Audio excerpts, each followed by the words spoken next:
Hey guys, thanks for tuning in. I'm Damon Campbell with HotNewHipHop.com here at the intersection in Grand Rapids, Michigan with a very special guest. Would you like to introduce yourself? Hi, my name is Kehlani. Great to meet you, Kehlani. Nice to meet you too. Definitely appreciate your time. Thank you for coming. Absolutely.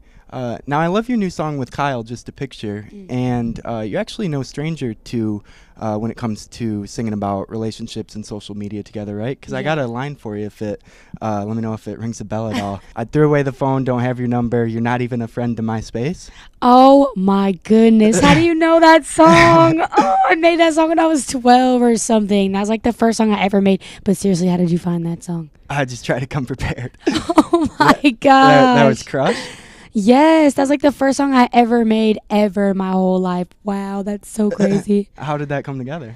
I did this showcase in Oakland, and it was crazy. This guy just came to our art school and was like auditioning singers, and he came into our vocal class and was just like, I'm putting on a showcase for young vocalists, and whoever wants to perform in it, let's hold auditions. And my little 12-year-old self made it, so I got to do that. And then I met a producer at the showcase, and he wanted to make a song for me, and I'd never made music before, and I got there and he wrote it and I fell in love with it and I made it at 12, and it's a pretty hilarious little 12-year-old song, but it's crazy. How did you find it? Oh my goodness. That was Nico Ellison? Yeah, it producer? was. Yeah. Are you still in contact, or was it just like... No, I should try to get in contact with him because he's great at what he does, but I haven't talked to him since then. Oh, okay. And anyone who follows you closely probably knows by now that you were originally focused entirely on dance prior to suffering an injury, jumper's knee specifically. So I guess I was curious, depending on your role and when it actually was, if that had anything to do with or perhaps effect on your performance in The Princess and the Frog. Oh my gosh, you guys know my life. Well, I entered this summer camp when I was maybe in like 7th grade. And that's where I met all my best friends. It was called Black Repertory Group Theater. Okay. And we did The Lion King, and then we moved on to Princess and the Frog after I was there for a couple of summers. And I think I got the knee injury in 6th grade. Okay. So by then I was already like trying to be a singer. I was trying to like, just let me try to slide it over to singing instead of just dancing, because I can't really dance too much. But the character I played in Princess and the Frog wasn't a dancer. Was it a frog though? No, it was the really funny, like, preppy white girl princess. Oh, okay. And when you were on America's Got Talent with your former band, Pop Life, I understand some of your bandmates actually received school credit for being on the show? Yeah, I mean, we all got a little bit school credit because we were... Oh, you too? Yeah, we were gone. But then I ended up getting back and realizing that, like, half of them messed up. So I had to make up for a lot of that because I was really never in school all the way, like, from when I was maybe in 8th grade until high school. I was always out of school because music, always in and out. Like, we would literally, I remember this one time, the most craziest time and most legendary time to us was going down to LA in the 8th grade, or it was either 8th or 9th grade.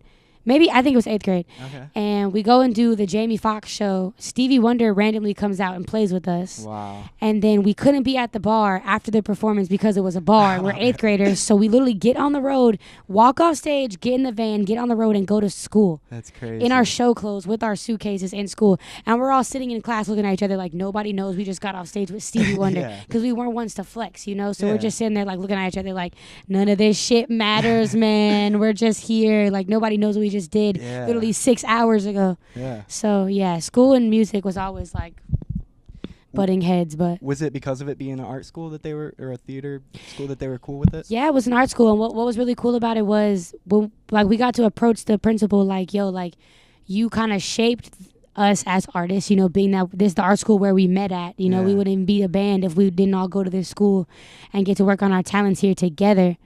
So they kind of gave us a little like Pop Life plan. Okay. And was like, we're gonna send you these packets of work while you're on the show, and back and forth. But I switched high schools like 4 times. I moved down to LA and back, went to different high schools, and I don't know, school was all crazy for me, but the only thing that stayed consistent for me was music. So totally. And going back to the play though for a moment, I imagine you would have been able to get the princess wave down pat pretty easily since you are, after all, the wavy baby, Lani Tsunami. Throwback. That has to be the real nickname. Yeah. And on that note, I understand Frank Ocean has been pretty significant for you, especially his Channel Orange album in particular. Yeah, I mean, when I first started songwriting, I made a lot of love songs, and I made songs that were just like, I'm very narrative, I want to say. I'm not really metaphorical. I just tell stories. So listening to Frank Ocean's music was like, dang, I can really make the switch into like singing and songwriting about what I want to sing and songwrite about. Yeah. Because when I was in a band, it was a cover band, so I never made my own music.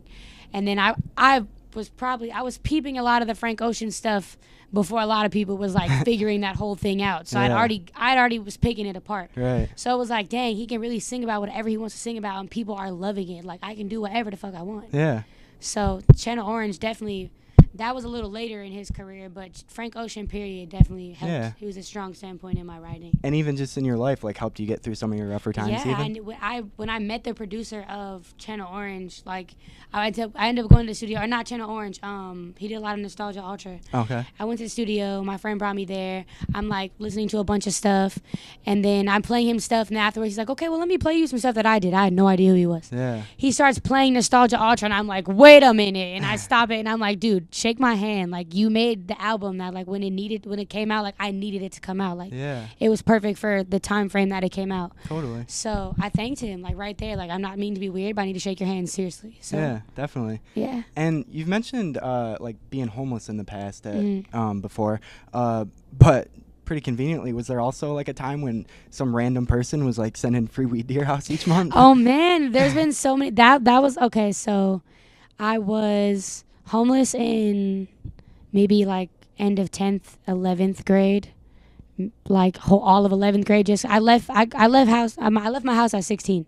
So a little bit after the show, I was out the house. Yeah. And I wasn't necessarily like full on homeless. I was couch hopping. I don't really like to like call it full on homeless yet, because at that point, like, I was still friends. But then when I had to start sleeping at random people trap houses and people I never met crib and like random basements, like stuff like that was when it got crazy. But I just kept reminding myself, you know, like, this is temporary. Like, I'm about to do so much cooler stuff. This is so temporary.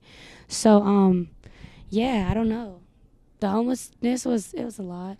But, like, what was the deal with was there really a person just sending free weed or Yeah, something? I mean, that came when I was already living in LA in my own crib, you know, and that was somebody that I literally met, and they were like, you smoke hella weed, you're hella tied to me, I grow weed, I'm trying to send you some stuff. Okay. And I was like, word. But he ended up becoming really obsessed with me. It was kind of scary. So these random ounces would just show up to my crib, right? Then one day, I get this letter that comes with the ounce, and it's like a sweater, and like I open the sweater and there's a letter, and it's like written on like a ripped paper bag, and it's like, I'm in jail now, I'm in love with you, we're soulmates. I was like, oh no, this is not okay. Like, I've only met you one time, like, you just the guy that sends me weed, like, you can't be in love with me. So this has gone too far. I blocked him, but he's found a way to text me every time. So I just changed my number 2 days ago. Thank the Lord. Okay. That's crazy. Right. And even before the music taken off, you did find some ways to, support yourself. Like, for example, you spent some time working at Hot Topic. Yeah, I did work. I had a couple real jobs. You know, it was a time like when I was stuck in a really bad contract situation with the band, and I really couldn't do anything on some like. Parents are usually really involved in your musical career, but my family really didn't know nothing, you know, because they're just not educated in that area. They don't know anything about the music business. Yeah. So when my ex-manager tells them, hey, if she does anything music related, she'll get sued, they like, we ain't got no money, you can't get sued, don't do shit. Yeah. You know, so I wasn't doing anything. So at that time, I'm like, wow, I'm living on a friend's couch. I need to support myself, you know. I don't just take nothing from nobody. Like, I'm not about to, like, just ask you for anything. I'm already sleeping on your couch. I got to get my own job. Totally. I worked at a burger spot. I worked at Hot Topic. I worked at Cream, this little ice cream store place. Like, whatever job I could. It was hard to get hired with my tattoos. It was hard to get hired knowing I would be leaving different places, telling them, like, hey, I might have to go do a show. I might have to go to the studio, because I was still trying to make my own music on the under without telling anybody. For sure. Because all that was part of the reason why I left home. You know, all that stuff just got so crazy. Okay. So, yeah, I don't know. Regular jobs are tight. I'm very proud to say that I don't have to work a 9 to 5 anymore, you know? Totally. So. And, one hot topic currently sweeping the nation is obviously police brutality, which hits pretty close to home for you, right? Yeah. Because I understand you were actually on the BART when Oscar Grant was shot and killed. Yeah, that was New Year's. It was new. I was nowhere near that station, but I was on BART. So I just remember them saying, like, yo, yeah, there's been a problem at Fruitvale Station and that there's no trains going there. And everybody's like, okay, didn't nobody know what happened until the next day. Because everybody goes to San Francisco and goes to Jack London Square and watch it, or Jack London Square either in Oakland or they go to Pier 39 and watch the fireworks in San Francisco. So everybody was just coming back, and it was like the last train. The last train started running at midnight. And they just said it was a problem, so nobody knew. Yeah. And then afterwards, everybody's just like, wow, that's what happened. Yeah. And then Oakland just erupted, I bet. Especially with the footage coming out. Yeah, the footage, man, that was insane. And then my school was in, my high school was in downtown Oakland. Okay. So when they had those riots, they broke they fucked everything up. Everything was smashed. Yeah. So. And speaking of weapons, did you also used to make tomahawks when you were little? Oh, man, with my grandpa? Yeah. Oh, my God, where's all this information coming from? Yeah, I did. My grandpa was Native American and white. And he was just really, really into his Native American side, like walking around in, like, leather vests, and his hair was always in a braid. And we made some tomahawks. It wasn't real, but, that would be scary. Yeah. But we made some little fake ones. He was trying to have me involved in as much culture as possible. That's cool. And your aunt, who, if I'm not mistaken, predominantly raised you, she's pretty crafty as well, right? She makes jewelry?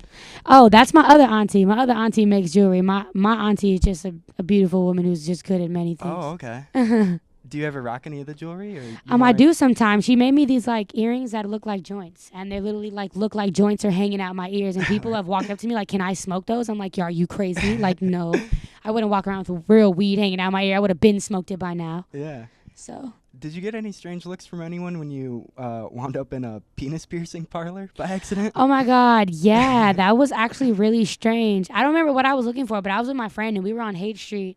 I really don't remember what I was looking for, but we walked in there, and we're just, like, talking, and they're just like, so what are you guys here for? And they start talking to my dude friend, and I'm just like, wait a minute. And then they break it down. I'm like, oh, we got to get out of here. This is insane. Time to go now. Yeah, I can imagine. It was crazy. Well, if you do want to pay attention to where you're going, obviously it helps to slow down. That said, is Clyde Carson really your cousin? Yeah, that is my cousin. That's actually my cousin on the grandpa side that I'm talking about. And when my grandpa passed, I remember like the first time I ever heard my cousin rap was he made a song for my grandpa when he passed, and he put all our names in every grandchild in the whole song. Wow. So he's just like, Grandpa, we love you, Kehlani, Jamari, Jaden, Nia, Michaela, and everybody. We was like, oh my God, our cousin is famous. And then he came out with Slow Down, and the whole family was just crazy. Yeah. And so we're going to have some stuff eventually on some family stuff. So. But it's the little one, Martine, who we should really be keeping an eye out for. Oh, man, he's the truth. That is my first artist that I've officially, like, been rocking with for Tsunami Mob as, like, a movement. Yeah. And I remember when he just was playing baseball, he didn't want to sing. Like, I mean, he might have, but he wasn't singing yet. Yeah. And then he came up to me, and he's just like, him and his dad, my uncle, who directs my videos, actually. Okay. And he was like, I don't know if you know how much you inspire your little cousin, but, like, he's singing now. And I get on his Instagram, and he's just blowing up, and he's got all these singing videos, and now he's making tracks. Now we're writing stuff together. Now he's booking shows and taking label meetings, and it's, like, the most beautiful thing ever, Yeah, that's awesome. It's crazy. Is there anything else you'd like people to know about Kehlani? I'm not allergic to anything. I don't know. Just don't judge a book by its cover is what I kind of always push, because I look really rough, and I kind of look, unapproachable sometimes, but I'm like a teddy bear, I like to think. Yeah. So, yeah, just I'm an open book. Just don't be afraid to holler at me. I interact with my fans a lot more than a lot of people do, and like just a lot in general. I've kicked it with fans. One time I was going to New York last summer, and I was just like, yo, I'm coming to New York. Who couch I'm sleeping on? And heck of fans offered, and I literally found the ones I thought was the least creepiest, and ended up making fan friends and stayed on their couch, and was just mobbing around New York for a whole month. That's awesome. So yeah, just fuck with me. I fuck with you. Definitely. Well, thank you so much for your time. It was great chatting with you. Best wishes with everything coming your way. Thank you. Any final thoughts before we say goodbye? Man, I got a new tape coming in March. Wait for it. Awesome. There you have it. Once again, I'm Damon Campbell, and this is Kehlani. Thanks for watching. Bye. Appreciate it. Thank you, guys. But where'd you find all this information? For real, where's it coming from?